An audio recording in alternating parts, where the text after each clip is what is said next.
Are you sick of feeling like your body has to look a certain way? Are you tired of going on social media only to feel defeated about the way your body looks? Are you ready to move past all of this and just live your life? In today's episode, we're going to talk about diet culture and how you can practically break free from it. None of this wishy-washy advice, but real actionable steps. After today's episode, you'll learn what the missing links are when it comes to a negative body image and how you can remedy them. Let's say hello to food and body positivity and freedom for 2025. Do you wish you could look like you train as much as you do? Are you sick of scouring the internet for sports nutrition tips only to find information tailored to men? Do you wish there was a simple solution to fueling your body for your activity level? Are you ready to find freedom with food? It is possible to have balance between fueling your body for your sport and for enjoyment, and it's not as complicated as you may think. Can we say hello, food freedom? There's a way to have it all and eat your cake too, and I'm going to show you how. Hey, I'm Kristen, a former multi-sport athlete, a sports dietitian, personal trainer, and Jesus lover. In this podcast, you will find practical, sustainable fueling tips for female athletes that will set you free from diet culture, an ever-changing set of nutrition rules, under-fueling, and underperforming. You'll learn how to put together a fueling plan that works for you, that doesn't require all the rules, tracking every morsel of food you consume, letting food consume your every thought, with Jesus at the center of it all. If you're ready to find a sustainable nutrition plan that works for you with your active lifestyle and is tailored to your unique physiology, break free from diet culture, and finally feel comfortable in your own skin, this podcast is for you. Whip up that smoothie, lace up your shoes, and let's jump in.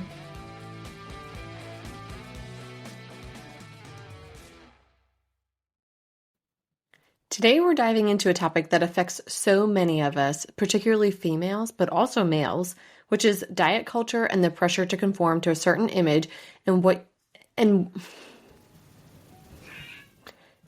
you can actually do to get off the diet culture hamster wheel. So let's first talk about what is diet culture. Diet culture encompasses the beliefs and practices that prioritize thinness and dieting as ultimate goals for health, beauty, and self-worth. It promotes the idea that the way that we look determines our value and success in life. But here's the reality. Not everyone needs to fit into this narrow mold. Throughout history, societal standards of beauty have fluctuated, but the pressures to conform have remained constant. Have you ever noticed that each decade there's a different ideal of what women in particular should look like?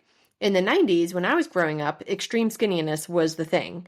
And when I was struggling with an eating disorder, that's what I was after. I wanted to look really skinny, and I felt like I literally took up too much space in the world, which is a horrible way to think, but that's actually how I felt. Now, if you speed up to 2000s, it was big boobs and long legs. And then in the 2020 era, and even still today, because we're only, still in 2024 for just a couple more days, it's now a small waist and a big butt. But I will say we are getting a little past that, where I feel like people are accepting different body types more, which is a great place to be. But if you were to go into any store right now, you will see that a lot of the clothes are going to be tailored to people that have a small waist and a big butt. So, for example, today my husband went to Target and sent me this picture of a mannequin wearing a sports bra with a skirt. And he said, "What are your thoughts?" And I said, "I don't know that I would ever wear that out in public." At this point in my life, after having 3 kids, I don't feel like I have this skinny waist where I could wear something like that. And part of that is me telling myself that I don't fit into this mold, but then at the same time, I really just wouldn't feel comfortable wearing that regardless. But you see what I'm saying? People are going to be feeling like they need to wear certain things, or their body needs to fit into a certain type of clothing, when really it should be the other way around, that your clothing should fit you, not you fitting the clothing. So I think it's really important to highlight that bodies come in all shapes and sizes. I have worked with hundreds of females over the years, and I've seen it all, and one body type does not make anybody better, and particularly not a better athlete. Diet culture often leads to harmful behaviors like restrictive eating or excessive exercising, which can ultimately damage our physical and mental health. And I've absolutely seen that in myself and then also with people that I've worked with over the years. So I think it's crucial to recognize that health and beauty are subjective and one's values should not be tied to their appearance. So let's talk about social media because I feel like social media is the elephant in the room that we cannot get around. Social media plays a significant role in perpetuating diet culture. So we're constantly bombarded with images of ideal bodies, and that often leads to comparison and insecurity. I don't know about you, but every time that I go on Instagram, which Instagram really kind of drives me crazy, all I see is look at my six-pack abs and look at my butt and look how wonderful I look because I work out 3 hours a day and I have nothing else really going on in my life. And it's just kind of insane because then after seeing something so many times, you start to think like, oh my gosh, well, I should look like that and I don't. And why don't I look like that? And why can't I look like that?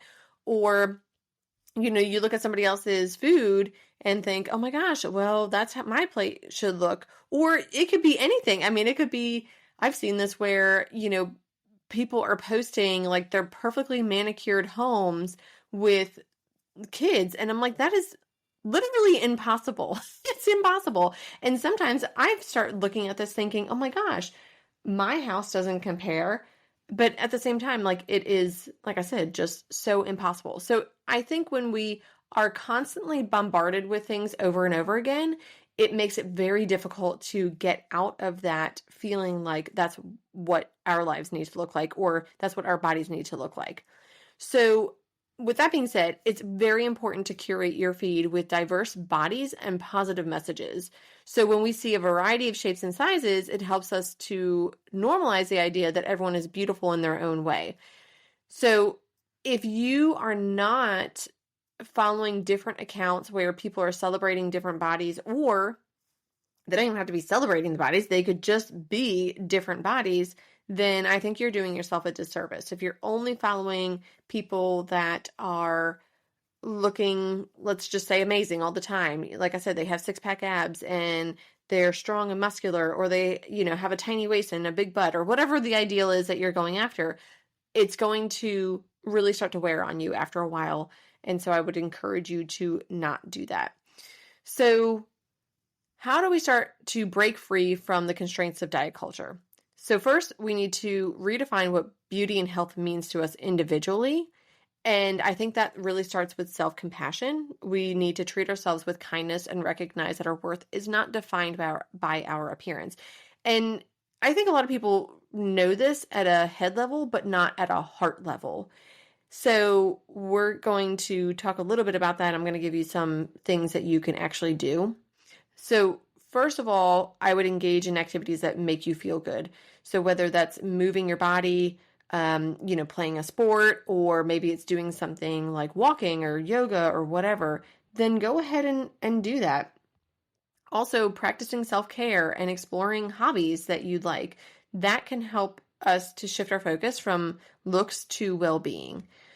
So I'm going to give you a couple practical tips that you can start working on today to help you kind of get off that diet culture hamster wheel. So I will say, since becoming a Christian years ago when I was struggling with my own body image and disordered eating, I have seen many, many times where other people have this disconnect from God. Maybe they don't believe in God, or maybe they believe in God, but they just don't have a relationship, or whatever the case may be. But there's kind of like this void, and you are trying to fill it with something else, which would be controlling the way that you look or controlling the way that you eat. And so I think working through your relationship with God and also with your body is really, really important. I think that's a missing link for a lot of people. So what I would recommend is going and getting a devotional from thedailygrace.co. And they have two options for you. One is prayers for body image, and the other is more than anything, loving God above everything else. So prayers for body image or more than anything, loving God above everything else. And I will drop the links below for you. I think both of these are really good options. The second one focuses more on just idolatry and what you are replacing God with. And I highly recommend both of these. Next up would be getting the intuitive eating workbook. So the intuitive eating workbook is something that I recommend to a vast majority of my clients. I've gone through this myself, and this workbook is super helpful because it makes you read, think about it for yourself, and then kind of journal. And as you're going through it, you start to realize, oh, I didn't even realize that about myself, or, oh, this is why I do the things that I do. But then it also helps you to turn those thoughts around. So I think it's a really good activity to use in your day-to-day life and really start to learn a little bit more about yourself and why you do the things that you do, and then you can break free from doing those things. Also, learning how to eat to fuel your body and eat in a sustainable way. I find that the lack of knowledge that people have is huge. I think there's so much misinformation about nutrition out there that people think that they just know what to do because they're following what they find on the internet. And that's really not true. You've got to know how to fuel your body for what you are doing, meaning know how to eat for your sport or know how to eat for whatever medical condition that you have or whatever the case may be. And a lot of people don't know this information, and so then they tend to just pick on one thing, whether that's calories or fat or carbs seem to be the main culprits. So you really need to know why all the macronutrients are important and how much you actually need for your body. And this is a great way to get this information is to check out my online course, the Sustainable Sports Nutrition Academy. It'll teach you all of those things, and you can go through it at your own pace. Last but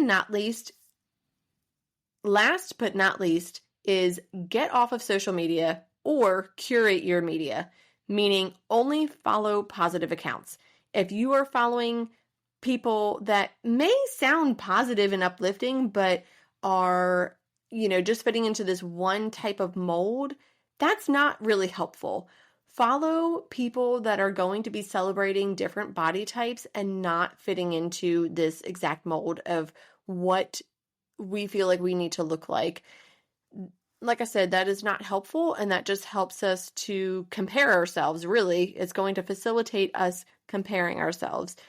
So get off of those accounts. Maybe you just need to take a break from social media for a while. Whatever the case may be, you find out what is best for you. But social media is a huge culprit and a huge problem in our day-to-day society now. So just remember that breaking free from diet culture is a journey, and it's okay to take one step at a time. It's about embracing who we are and recognizing that we don't have to fit into a certain mold or be worthy of that we don't have to fit into a certain mold to be worthy of love and respect. So this is going to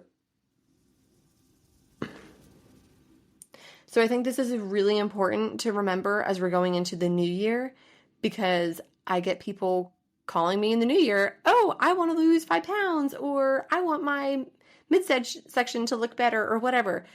Remember this, that you don't have to look a certain way to be better at your sport.